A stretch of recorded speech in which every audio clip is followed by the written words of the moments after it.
ஆலயம் தோறும் ஆனந்த கோலம். எங்கும் சிவமயம், எதிலும் சிவமயம்.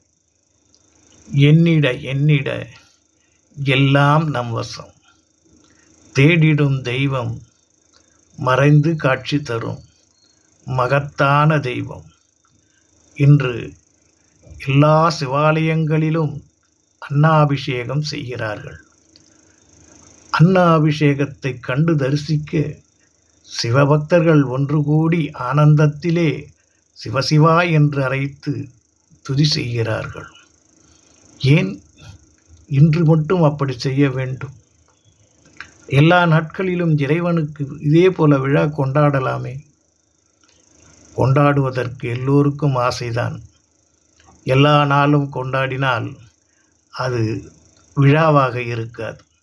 அதனாலே தான் வருடத்திற்கு ஒரு நாள் என்று அந்த நாளை நிர்ணயித்து நமக்கு பெரியோர்கள் பூசிக்க வழி செய்தார்கள். இன்று பௌர்ணமி தினம். சந்திரன் பூரண கிரணத்தோடு காட்சி தருவான். இன்று எங்கும் சலனம் இருக்கும். அந்த சலனத்தின் வாயிலாக எல்லோருக்கும் சந்தோஷத்தை தர வேண்டும். இன்று குளிர்காலத்தினுடைய நாள். அதிக குளிரும் இருக்காது, அதிக வெட்கையும் இருக்காது. ஒரு மிதமான நாளிலே இறைவன் சன்னிதானத்திலே ஒன்று கூடி இறைவனுக்கு பூஜை செய்து ஒவ்வொருவரும் ஆனந்தத்தில் இருக்க வேண்டும். இந்த நாள் மீண்டும் எந்நாள் என்று மனதிலே எண்ணும் அளவிற்கு நம் முன்னோர்கள் இதை கணித்து வைத்தார்கள். ஆனால் சில பேர் அதையும் பரிகசிக்க கூட செய்கிறார்கள். மூடர்களின் வார்த்தைகளை ஒதுக்கிவிட்டு முன்னோரின் வார்த்தைகளுக்கு முக்கியமளித்து இந்நாளில் இறைவனை வணங்கி சிவாய நமவோம், நமச்சிவாய, ஓம் சிவசிவா, ஓம் ஹரிஹர சிவசிவா, ஆனந்தரூபா நமச்சிவாய.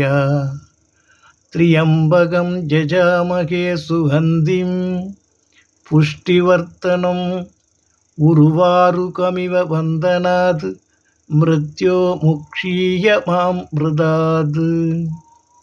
திகம்பராய திரியம்பகாய திரிபுராந்தகாய சர்வேஸ்வராய சதாசிவாய நீலகண்டாய நமச்சிவாய பசுபதயே. ருத்ராய வீரபத்ராய உக்ராய பராய பரமேஸ்வராய சர்வாய சிவாய பவாய நம பார்வதீபதயே. ஹரஹர சம்போ மகாதேவாய நமோ நமக. சிந்திப்போம், இறை பேரருள் பெற்று எந்நாளும் இன்புற்றிருப்போம்.